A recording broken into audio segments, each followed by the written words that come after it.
On this episode of What's Going On with Shipping, Sweden has seized a vessel suspected of cutting a cable in the Baltic. I'm your host, Sal Mercogliano. Welcome to today's episode. So we are back at it again. This is the fourth incident of a cable break in the Baltic. Now, you may remember I've talked about this for a long time. Go all the way back to New Polar Bear was coming into the Baltic and dropped a anchor and severed several cables. I went in a lot of detail in that. I have a whole video that you can take a look at on that. And we talked about the fact that this could have been an accident, that you could have let an anchor slip and could have dragged it, even though there are at least 3 measures in place to prevent an anchor from doing that. However, in the past few months, we've had now a trio of additional accidents. We have the Yiping 3. This is a vessel that was suspected of dragging its anchor. The vessel was boarded in international waters between Denmark and Sweden, but the vessel was allowed to continue on. We have the Eagle S that's being held right now in Finland. I'm going to talk about this ship in a second. And now we have this vessel, a Maltese flag bulk carrier, the Vezhon, which is a 3-year-old bulk carrier capable of carrying 32,000 tons. The ship was heading out of Ust-Luga in Russia, heading outbound of the Baltic. We believe heading to Canada. That's where it was last coming from. Fully laden bulk carrier. The ship has now been seized by the Swedish government and brought into Swedish waters. This ship is suspected of dragging its anchor or deploying an anchor drag and severing a cable between Latvia and Sweden. So 1 anchor drag, okay, that's an accident. 2 anchor drag, that's a weird coincidence. We're at 4 now, so there is something going on. There's something amiss in the Baltic Sea. And what's interesting is we just had a report come out about the investigation into the Eagle S. This story over at Maritime Executive report, U.S. is convinced that Baltic cable damage was accidental. This is on the Eagle S, the 3rd ship. Since late December, the Russian-linked tanker Eagle S has been under arrest in Finland. I don't think it's technically under arrest. I think it's being held at this point. I don't think a file of arrest has been done for rupturing 5 subsea cables by dragging her anchor. The Christmas Day incident was the latest in a series of 3 suspected sabotages. According to the Washington Post, senior intelligence officials in the U.S. and EU have become convinced that these repeat incidents were all accidents caused by inexperienced crew members and has nothing to do with Russian hybrid warfare efforts. So in one of the best lines of this whole report, the Post report was received with skepticism by some in Finland. Pekka Toveri, former head of Finland's military intelligence agency, told the paper that the accidental damage theory was total BS. I'm not sure what that translates to into English from Finn, but BS I think is universal. I'm pretty sure that the Finns just called bullshit on this U.S. report. But let's continue on. The most important thing in any hybrid operation is deniability. He pointed to the ship's anomalous movements and the well-funded Russian intelligence efforts to map out NATO's seabed infrastructure. Finnish National Bureau of Investigation Inspector Sami Lemmetien, I'm going to be really bad in Baltic names, I apologize, who was involved in the ongoing inquiry aboard Eagle S, gave a dismissive reply when asked about the Post's accidental damage explanation. Quote, "I'm not even going to comment on that. I'll leave the information from foreign newspapers at their own value. The Finnish National Police is investigating the crime. Crimes are being investigated and solved.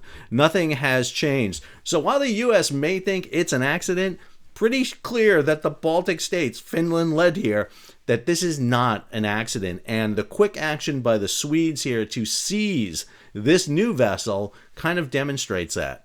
The report goes on, Eagle S lost port anchor was recovered from the bottom of the Baltic at the end of a 50-mile drag track at the location where the ship was intercepted by Finnish forces. In order to start the drag track by accident, the Eagle S would have to lower, then secure her port anchor accidentally mid-voyage without the crew's knowledge and without the anchor running away. Then over the course of a 50-mile transit, the crew would have to overlook the effect of the port anchor dragging on the bottom at 6 to 10 knots. And Sweden is warning of Russian, Chinese, and Iranian hybrid warfare. All right, I've talked about this in the past, but I want to recap just very quickly here. So to drop an anchor, there's no button on the bridge. You have to physically go to the bow of the vessel to drop the anchor. And I'm going to use this image. I've used this one before. The front bow of the vessel would be to your left. The stern, the back of the vessel is to your right. What you're looking at here is here's the anchor chain heading down into the hawse pipe. This is going to go down the pipe down to the outside of the ship where the anchor is hung. The chain comes up through the hawse pipe and then runs over the top here of the gypsy wheel and then down into the chain locker where the anchor chain is. So there are three things that prevent an anchor from accidentally running or falling. Number one, the chain stopper right here. This physically latches down on the chain. This prevents the anchor from dropping or being picked up. That locks the anchor in place. Second, this big wheel here is the brake. The brake actually has a big, huge metal band here that goes around the gypsy wheel. It tightens down. It prevents the anchor also from running out. And then you also have gears and a clutch here, which you engage the clutch to either lower the anchor slowly under the motor or to hoist it back on board. To disengage, to drop the anchor, you have to disengage the clutch, you have to remove the chain stopper, and then you have to loosen the wheel on the brake, and then you drop it. And while I think you can have an accidental anchor drop, it's happened in the past, it does happen. But the idea that you've had four over this short period of time, all in the Baltic, is extremely unlikely. What is more likely here is that the Russian intelligence services are paying a member of the crew to drop this. I don't think the entire crew is involved in this. It just takes one person to do it. I can go to a bow of any ship and drop an anchor. Believe me, I can do it without a problem. I've done this before. I can do it again. You will not get an indication on the bridge. There's no button or alarm that's going to go off. If you walk it out slowly from it, you'll do it. You will not always hear it, especially if you're doing it at night on a ship. Understand, when you're underway on a bridge, on a ship on the bridge, it's all black in front of you. It's dark. You don't see. That anchor will be hanging straight down. And then when the anchor hits bottom, it's going to start skipping along the bottom. Ships drive usually with what's called iron mic, the autopilot on. The autopilot will adjust. It will use as much wheel rudder as it needs to get itself on course. Yes, you will have a reduction in speed, but as that anchor is bouncing off the bottom as you're going along at 8 to 10 knots, it's not going to be as substantial drag as you think it is. Plus, you don't know, it's not like you set a ship's speed to 10 knots. Okay, go 10 knots. It's not like your car with your cruise control. You use RPMs, and you have an idea of what your speed should be based on RPMs, but because of wind and current and a whole variety of factors, you don't always get the same performance at the same RPM.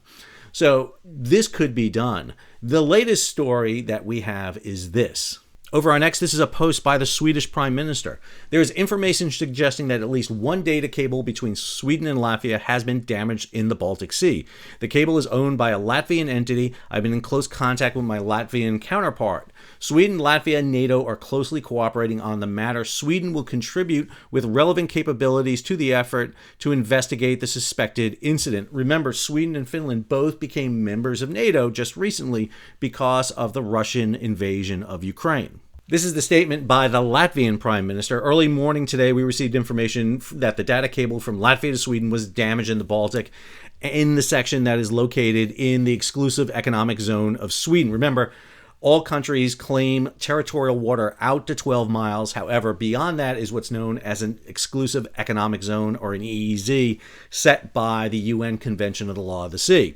We are working together with our Swedish allies in NATO on investigating the incident, including to patrolling the area, as well as inspecting vessels that were in the area. Then we get this report from a Swedish news outlet. This comes from Expressen. Vessel seized. A ship has been seized after the cable break between Gotland and Latvia. The Coast Guard is on site at a Malta-registered vessel off Karlskrona. On Friday, the ship left a port in Russia. The government is following the development of events closely. The Swedish Security Service is investigating the sabotage under the leadership of Prosecutor Mats Lundqvist at the National Security Unit. The Coast Guard tells Expressen that they are on site of the ship. We are located directly adjacent to the seized vessel and are taking the measures directed by the prosecutor. The seized vessel is known as Vezhon and is registered in Malta. The ship left the Russian port of Ust-Luga on January 24th.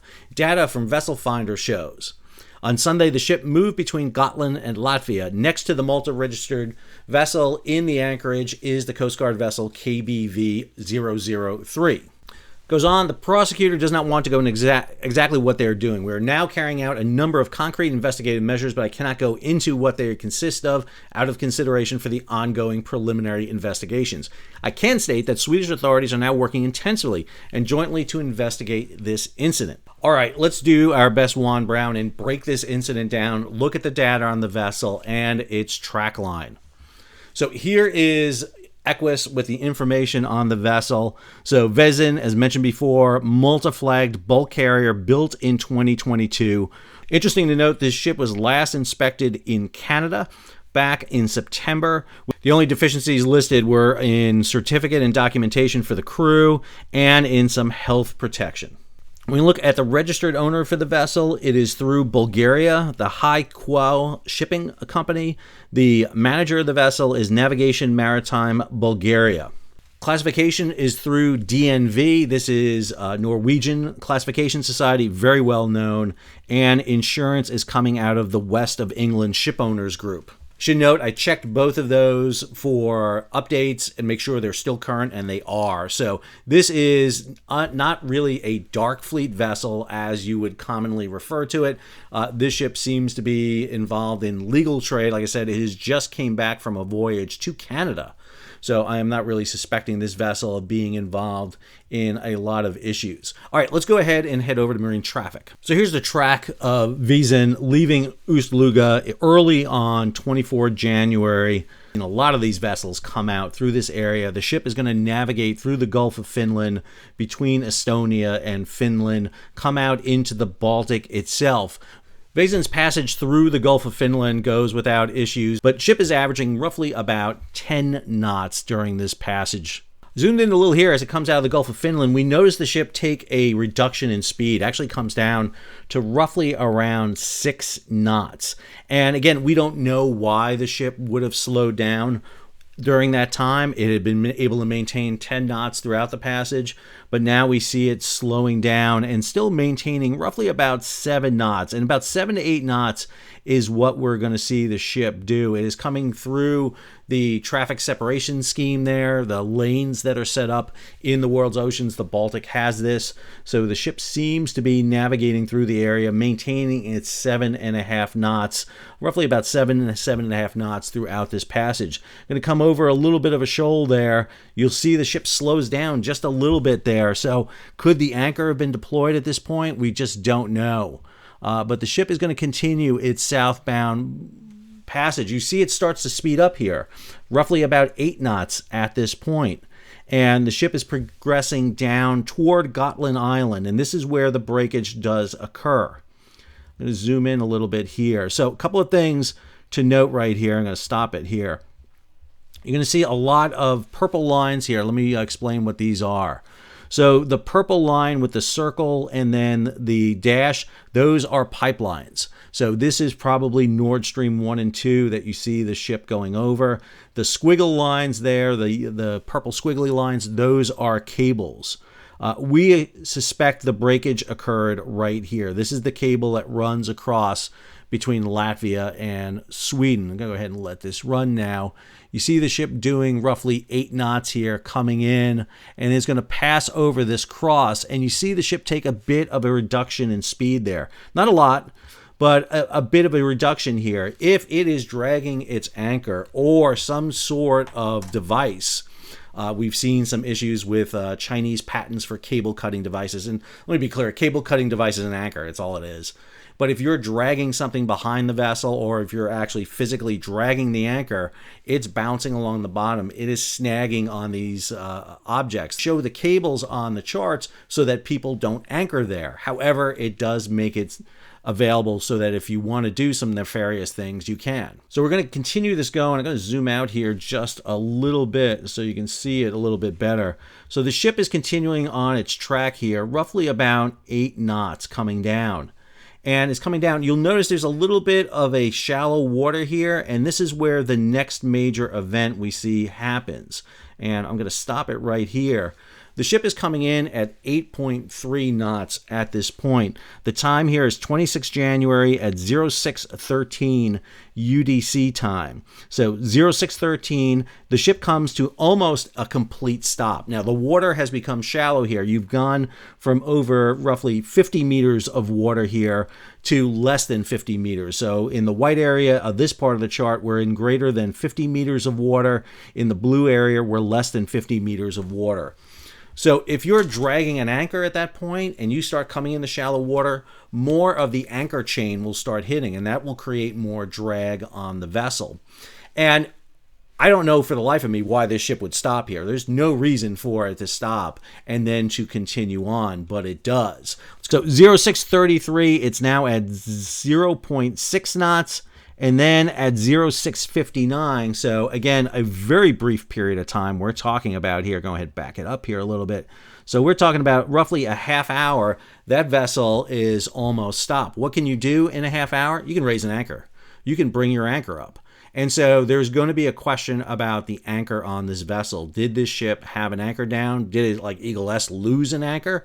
That's going to be the questions we're going to really want to see at this point. But we haven't gotten that information yet from the Swedes. Go ahead and let this play. So the ship continues on its voyage. It's going to pass here south of Gotland Island, continue on its voyage. Notice how it is sped up now. It is about 12 knots now. So this is the fastest we saw it. We saw it going 10 knots through the Gulf of Finland.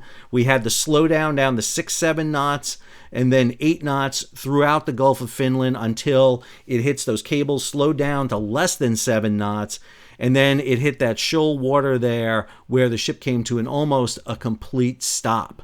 And now the vessel is coming in. I'm going to zoom in here because we're going to see the arrival at this moment of the escort vessel. So right here, KBV 033, this is the Swedish patrol vessel. KBV 033, not a very imposing vessel, but enough to convince Vezhon to follow the ship into port. And that's what we see happen. The ship deviates from its course and now is going to head into harbor and anchor off the port Karlskrona. And that is where the ship remains at this time. Here she is in the anchorage at this time. Go ahead and zoom out here a little bit. You'll see KBV 033 on position with her, and the investigation is now ongoing. We don't have any evidence beyond the track line I just showed you. It does indicate that something was amiss. Again, why would a ship have the variations in speed? Could be explained away by some exercises, some drills, but they are going to want to investigate it. Obviously, they're going to get on board, begin to question the crew, begin to go through the data. Ships have electronic charts, so they'll want to download those electronic charts. They'll want to inspect the anchors. On Eagle S, it was very apparent that the Eagle S had done this. It was missing its port anchor. We do not have images yet of Vezhon, whether or not Vezhon is missing an anchor or its anchor has been appreciably damaged. Suffice it to say that the Baltic states are going to be on high alert. This is enough to convince the Baltic states that this is part of an ongoing campaign to disrupt power and communication cables throughout the Baltic.